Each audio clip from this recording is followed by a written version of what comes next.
আসলে দেখবো আমরা হচ্ছে যে রাইনো সফটওয়্যারটাকে প্রোভাইড করেছি সেটাকে আসলে আমরা ট্র্যাক করব কিভাবে। তো ট্র্যাক করার জন্য প্রথমে আমরা একদম পিসি থেকে প্রথমে হচ্ছে ওয়াইফাই কানেকশনটাকে বা যে কোনো ইন্টারনেট কানেকশনটাকে অফ করে দেবো, ডিসকানেক্ট করে দেবো। এটা ডিসকানেক্ট করে দেওয়ার পরে আমরা হচ্ছে চলে যাব ভাইরাস এন্ড থ্রেট প্রোটেকশনে। ভাইরাস এন্ড থ্রেট প্রোটেকশনে যাওয়ার পরে এখান থেকে আমরা সকল ধরনের রিয়েল টাইম প্রোটেকশনটাকে অফ করে দিব। ঠিক আছে, এগুলো অফ করা আছে কিনা এটা একটু চেক দিয়ে দিব, যদি অন থাকে সেগুলো অবশ্যই অফ করে দিব। ঠিক আছে, তো এটা যদি আমার এরকম অন থাকে যাদের, সেটা হচ্ছে আমরা অফ করে দিব। করে দেওয়ার পরে কেটে দিব। কেটে দেওয়ার পরে আমরা যে ডাউনলোডস ফাইলে আছি সেটা হচ্ছে জিপ ফাইল এরকম আছে, এখানে আমরা ওপেন করব। ঠিক আছে, এটা ওপেন করার পরে এখানে হচ্ছে আমার পাসওয়ার্ড চাবে, তো আমি পাসওয়ার্ড দিব 1 2 3, দেওয়ার পরে এটাকে এক্সট্রাক্ট করবো। এখানে এক্সট্রাক্ট করার পরে ওকে।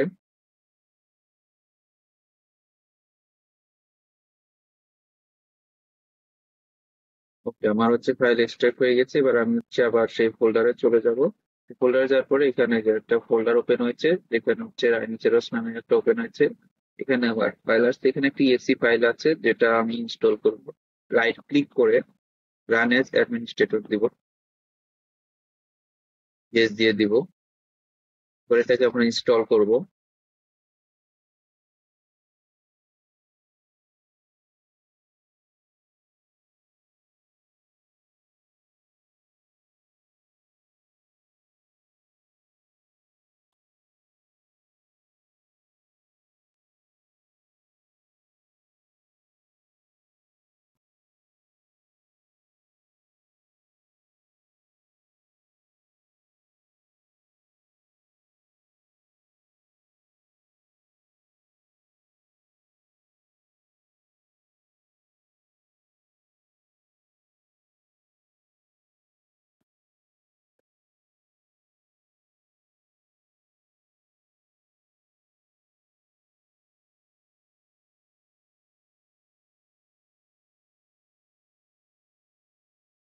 ওকে, ইনস্টলেশন কমপ্লিট হয়ে গেছে। এবার এটাকে আমরা হচ্ছে কেটে দিব।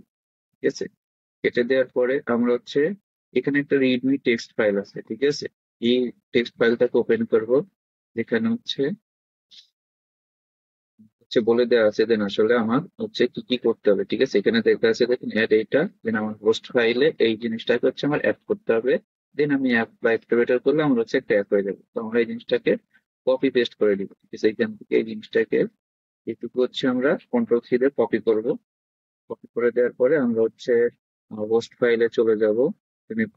পিসির হচ্ছে উইন্ডোজের, উইন্ডোজ থেকে আমরা যাব। এখান থেকে আমরা হচ্ছে System32 ফোল্ডারে যাব। থেকে ড্রাইভার, ড্রাইভার থেকে আমরা হচ্ছে ইটিসি থেকে এই যে হোস্ট ফাইলটাকে হচ্ছে নোটপ্যাড দিয়ে ওপেন করব। ওপেন করার পরে লাস্টে এসে আমরা হচ্ছে ইন্টারফেস করে এখানে হচ্ছে জিনিসটাকে পেস্ট করে দেবো। দিয়ে মাঝখানে হচ্ছে আমরা একটা স্পেস দিয়ে দিব। ঠিক আছে, এখানে হচ্ছে নিয়ে চলে আসবে। এবার এটাকে আমরা হচ্ছে ফাইলে গিয়ে সেভ দিয়ে দিব। সেভ দেওয়ার পরে এখানে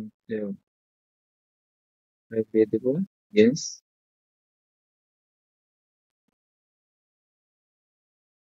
কেটে দিলাম। এবার এখান থেকে আমরা বেরোয় আসবে। এবার আমরা হচ্ছে পুনরায় আবার হচ্ছে ট্যাগ ফোল্ডারে চলে যাবো। ঠিক আছে, ট্যাগ ফোল্ডারে যাওয়ার আগে আমাদের যেটা করতে হবে, ট্যাগ করার আগে আমরা রাইনো থেকে সকল ধরনের ইন্টারনেট কানেকশন ব্লক করে দেবো। এটা করার জন্য আমরা হচ্ছে উইন্ডোজ ডিফেন্ডার ফায়ারওয়েল লিখবো না, এখানে ডিফেন্ডার লিখলে চলে আসবে, উইন্ডোজ ডিফেন্ডার ফায়ারওয়েল। এখানে যাওয়ার পরে আমরা দুইটা রুল ক্রিয়েট করব, ইনবাউন্ড এবং আউটবাউন্ড রুলস। ইনবাউন্ড রুলসে যাওয়ার পরে নিউ রুল, নিউ রুলসে যাওয়ার পরে আমরা একটা প্রোগ্রাম দিব। নেক্সট, প্রোগ্রামটাকে ব্রাউজ করবো, যে ফোন আমরা হচ্ছে রাইনোটাকে নিব। তো যেটা খোলার জন্য যেটা হবে যে রাইনো, এখান থেকে হচ্ছে কি কোথায় যাব আমরা, অন্য সি ড্রাইভে প্রোগ্রাম ফাইল, এখান থেকে প্রোগ্রাম ফাইল দেওয়ার পরে এই যে রাইনো 7 সিস্টেম, যে রাইনো.txt। ঠিক আছে, এই ফোল্ডারটাকে এই ফাইলটাকে আমরা হচ্ছে সিলেক্ট করবো, ওপেন করবো। ওপেন করার পরে নেক্সট যাব, অ্যাকশন হিসেবে এখানে ব্লক দা কানেকশন দিব। ঠিক আছে, নেক্সট, সব ওকে। নেক্সট আসবো, এখানে হচ্ছে রাইনো লিখবো। ঠিক আছে, রাইনো লিখে ফিনিশ করে দিব।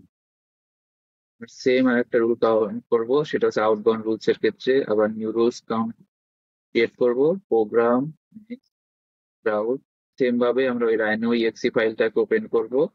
এবার নেক্সট করবো, ব্লক দা কানেকশন, আবার রায়নো লিখে ফিনিশ করে দেবো। ঠিক আছে, ডান। এবার ডান হওয়ার পরে আমরা এসে আবার ক্যাট ফোল্ডারে অ্যাক্টিভেটরটাকে এবার পেস্ট করবো।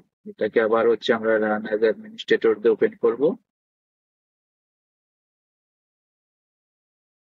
এখানে আমরা অ্যাক্টিভেটে ক্লিক করবো, এই যে activation with success, activation right success, এটা হয়ে গেছে। তো এবার আমরা কেটে দিব এখান থেকে, কেটে আসবো।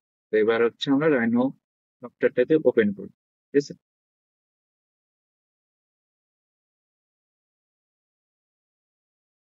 তো আমার রাইনো সফটওয়্যারটা কিন্তু ওপেন হচ্ছে, কোনো ধরনের লাইসেন্স চাচ্ছে না। এটা হচ্ছে আসলে ক্র্যাক হয়েছে কিনা এটা চেক দেওয়ার জন্য আমরা হচ্ছে পিসি থেকে আবার ইন্টারনেট কানেকশনটাকে অন করব, অন করে আবার হচ্ছে আমরা এটাকে অন করবো, ওপেন করবো রাইনোটাকে। আর কেটে দেওয়ার সময় যখনই আসবে an update is ready to, এটা কখনোই ইয়েস দিবেন না, এটা হচ্ছে নো দিবেন অলওয়েজ। এটা ইয়েস দিলে আপডেট নিতে আবার ক্র্যাক চলে যাবে। ঠিক আছে, অলওয়েজ নো দিয়ে কেটে দিবেন লাস্টে। ঠিক আছে, আমরা ইন্টারনেট কানেকশন অন করার পরে আবার রাইনো ফাইলটাকে ওপেন করব।